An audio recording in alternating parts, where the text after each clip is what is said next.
Welcome to Session 8. This is a transition week in which we'll have one foot in staffing and selection and one foot in compensation. But the two topics are closely related. You know, when we finish the staffing and selection phase and we have our candidate, the first place we turn is to compensation. Larger organizations have a compensation department within HR, but in smaller organizations, both functions may rest with one individual. Thus, it amounts to taking one hat off and putting the other hat on. Once we have determined that we are in love with a particular candidate and want to propose marriage, we must define the offer. What do we have to do to entice the love of our life to live with us forever or until a better offer comes along? Much of our offer is already defined, and we have communicated it to our desired partner. We've already divulged benefits and culture and job responsibilities and so on. But arguably the most important part of the deal is yet to come. We haven't gotten down on one knee and produced the ring that will seal the deal. We haven't talked about money. We may have hinted about it and we may have winked at it, but we haven't openly discussed it. Actually, our desired partner has tried to shy away from the subject when we brought it up in the interview process. It likely went something like this. What kind of money are you looking for? Oh, I haven't given it much thought. Money is not the most important thing to me. It depends on the job. Of course, those responses are common, but go down with the checks in the mail responses. And we each understand fully why the other shies away from the topic. But now it's time to lay the cards on the table and commit. And we, as a hiring manager, can't just lay a number down without proper approval. And why is that? You know, I, as a hiring manager, know my budget. I know what other subordinates are making. I know how bad I need this position filled and how much time I've already invested. The amount is critical. Offer too little and our love will say no and find someone else to marry and possibly get married to a competitor. Offer too much and we waste money and may create fairness issues and anger other good employees. Someone in charge of compensation is the only person that can effectively make that recommendation. That individual understands the full scope of HR strategy as it relates to the overall organizational strategy. That individual knows what everyone else in the organization is earning in salary and therefore has a broader view so that's hopefully to prevent fairness issues. That individual likely understands the labor market. And that individual has likely been a part of many other offer situations and has the experience to marry the offer to the current skill and experience set demonstrated by the candidate. So although we, HR and the hiring manager, originally discussed a tentative offer range when we started the whole recruiting and staffing process, remember that? And it was probably a wide range, but now we must nail it down, nail that amount down so that it fits this particular candidate. So how does that HR person come up with that number? As far as that goes, how does that HR person come up with all of the numbers? How do we compare jobs that are not related? How do we compare engineers to accountants to salespeople to ensure they're all being paid fairly? And once we hire the love of our life, how do we ensure that we stay married and they don't get a better offer? If we're fair at the start of the relationship, how do we stay fair? Those topics we will cover in the rest of this course, but we will never stray very far away from our recruiting process. Let's further explore the relationship between staffing and compensation. And I should point out that I might have a rather different view of this relationship than much of the rest of the world. However, I believe it's an interesting view and hope that you find it at least thought-provoking. As with everything else in this class, you're not required to agree, just think. You see, there are really two times when the recruiting process is deployed in any organization. The first is for replacement of existing positions. Replacements only take place when someone leaves a position, and people leave for one of two ways. Either voluntarily, they receive a better job offer or through retirement, or involuntarily through poor performance, which calls for a replacement, or layoff, which calls for no replacement. Both of these situations trigger the recruiting process and call for hiring replacements. Another way the recruiting process is triggered is to respond to growth opportunities like opening new locations, introducing new products, etc. We as a business are thankful to deploy the recruiting process to respond to growth opportunities. However, we try to limit recruiting due to voluntary or involuntary termination. We want to recruit sparingly for those reasons. Consequently, for the most part, we want to limit deploying the recruiting process altogether. Isn't it interesting that we spend so much time to developing an effective process, but we hesitate to use it? Well, not really. It's like seatbelts or fire alarms or disaster drills. You need them, but hope you don't have to use them on a regular basis. Recruiting can be seen as a safety valve to successfully bridge the gap between undesired yet necessary business activities, such as voluntary and involuntary terminations. It is also a safety valve that enables organizations to engage successfully in the risk of growth, acquisition, and business expansion. Bet you never thought of recruiting process like that, have you? So what does this have to do with compensation?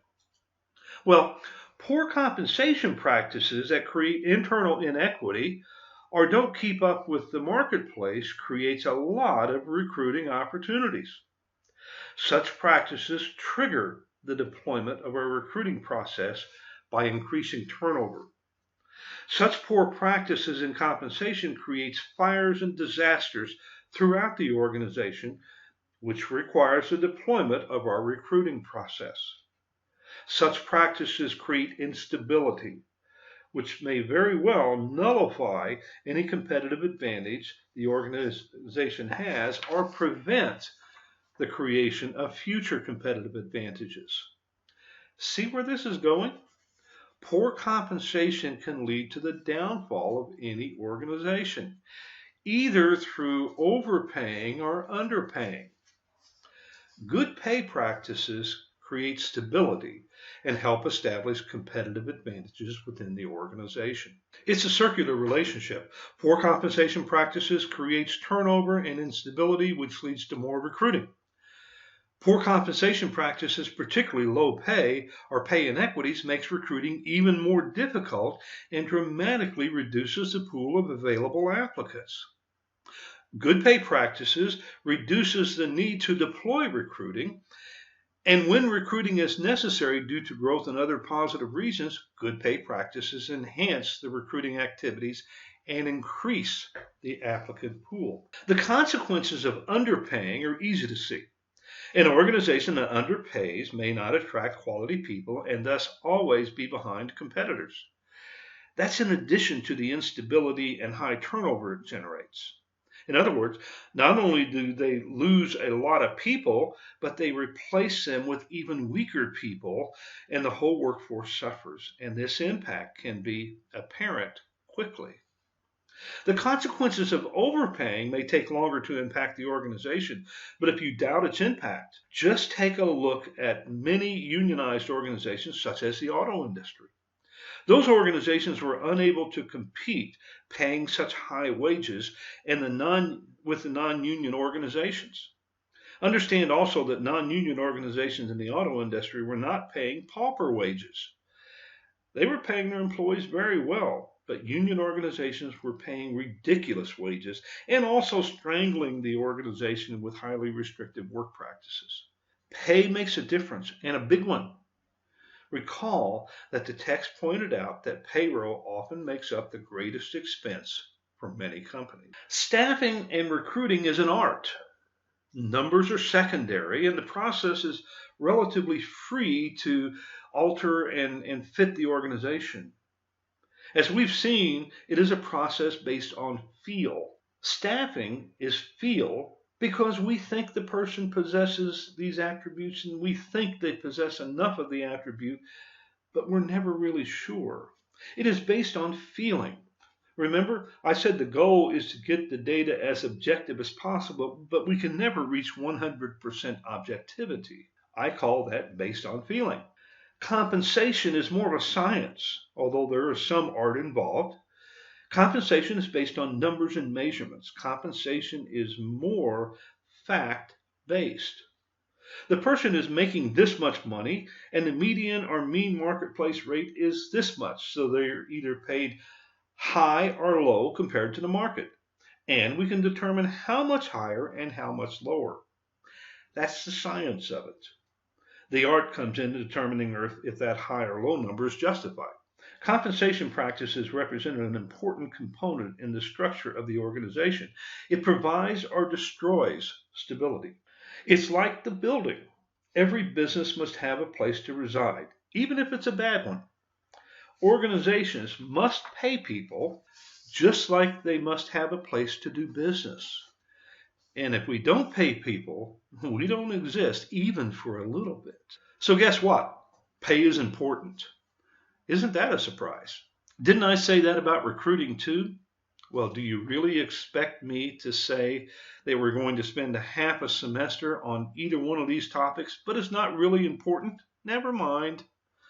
Both recruiting and compensation are important because they're hooked at the hip. They're connected. We inherently understand that pay is certainly important in the offer stage of recruiting and staffing, but it's important in other ways as well. It's important to the individual, again for obvious reasons. It's important to the organization, which you may have already surmised. And it is important to our culture and our economy. And it is becoming even more important as we navigate into the future. This trend of increasing importance of money, doesn't that sound weird that we would even question that, is often overlooked because currently there's more available labor than there are jobs. Turnover is kept in check merely due to the poor job market. People can't leave because there's no place to go. But I assure you, when there are more jobs than people available, the importance of pay becomes obvious once again to everyone. In that scenario, keeping good people becomes even more difficult. Our current labor market tends to create some complacency, but caution is in order. There are serious changes driving through our economy and culture, and our lives will be forever changed. We can already see some of the areas in the labor market where supply, in other words labor, does not exceed jobs or demand. There are some areas where there's actually a shortage of qualified people to fill the many open positions. One example is certain professional positions in the healthcare industry. There are many more positions that are expected to battle shortages of qualified people in the future. One of the primary reasons for these shortages is that our economy and resulting job needs are changing. We are becoming a knowledge-driven economy. I remember in the years past, there were many unskilled and semi-skilled jobs available. A lot of these jobs were in manufacturing and provided good pay and benefits. Today, many of those jobs are gone, and we have progressed from jobs that had a physical base to jobs that are knowledge-based. This new economy requires more education. I'm not referring only to college education, but more education across the board. Even the old jobs that required more physical effort than knowledge now require special training. Take a look at auto mechanics. Back in the day, I used to do a lot of work on my own car. We were called shade tree mechanics. The work requires some knowledge of mechanics, but much could be learned on the job through experience. Today, auto mechanics require extensive training. Cars have experienced a technology explosion, and shade tree mechanics like myself can no longer cope. The auto mechanic trade has progressed to a knowledge-based world. What does this mean? Well, pay used to be easy to assess. Jobs were similar and based on physical effort, which was easily measured. Knowledge-based jobs are much more difficult to assess and measure, and it is much more difficult to find qualified candidates to do the additional qualifications required. Therefore, people are more critical to the success of the organization than before. The following website gives a general definition of knowledge-based economy. Pay particular attention to the list of characteristics of the knowledge-based economy.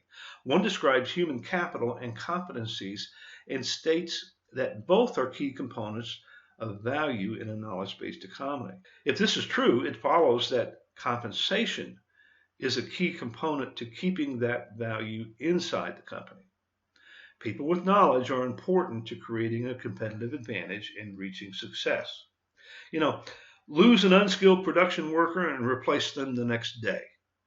No real loss in productivity, service to the customer, or profit.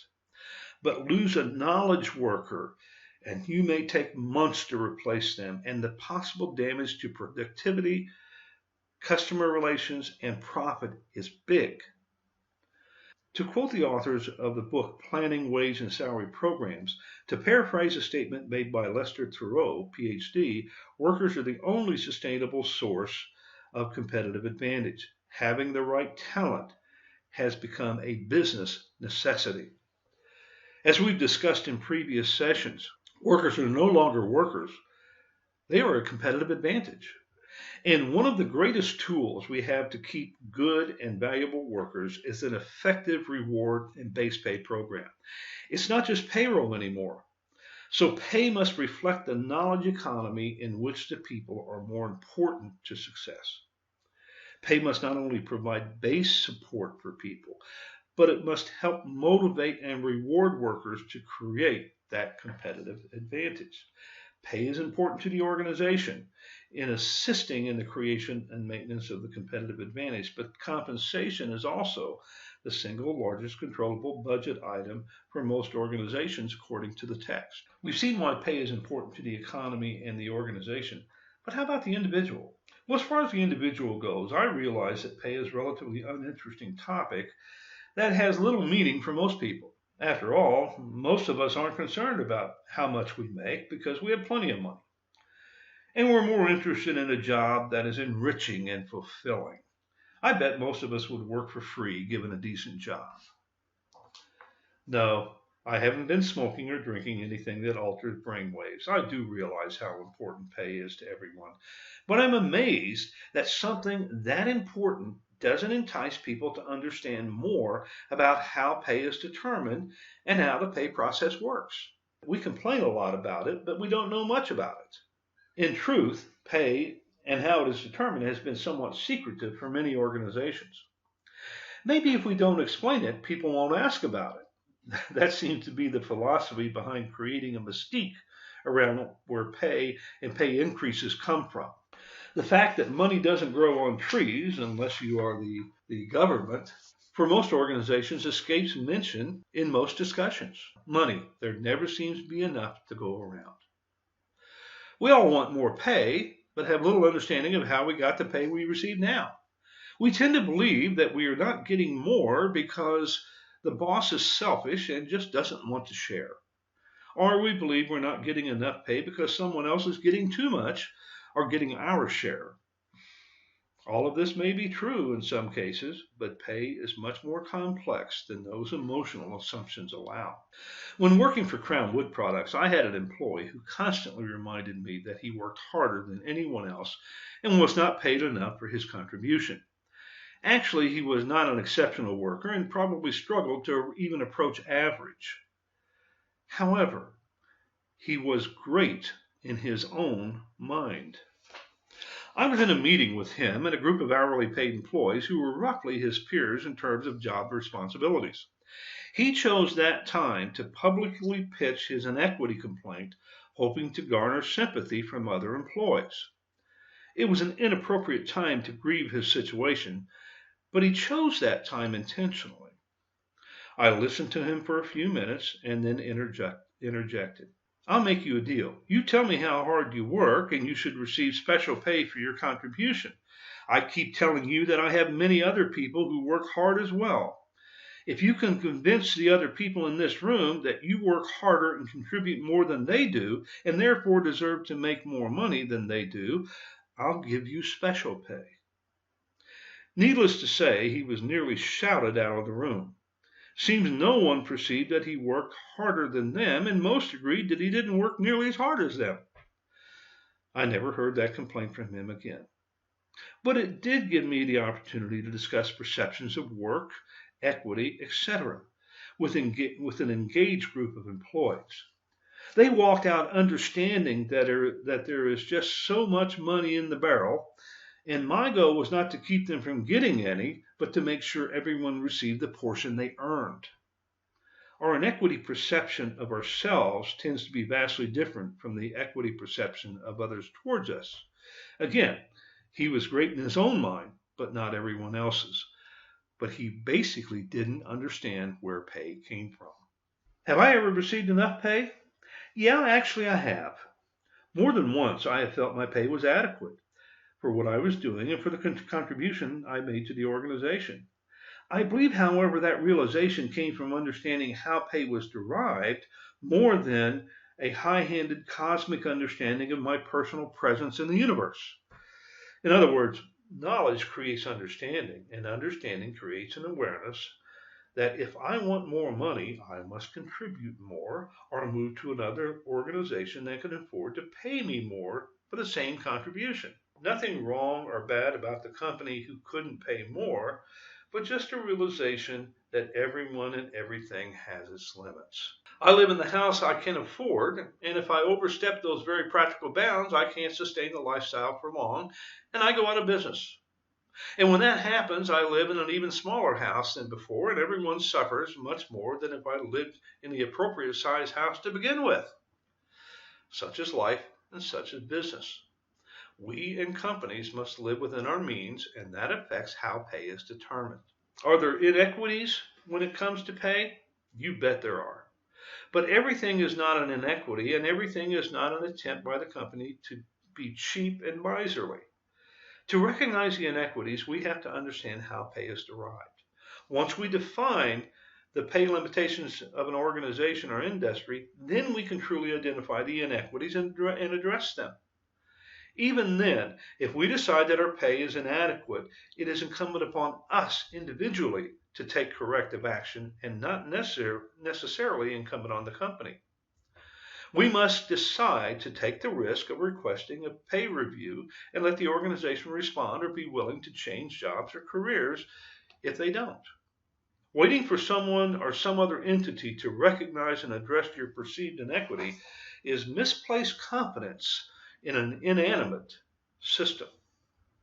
Since compensation is based on numbers and measurement, I will, for the most part, let the text cover that part of our compensation study. My lectures will tackle the practical application of tools we discover in the text.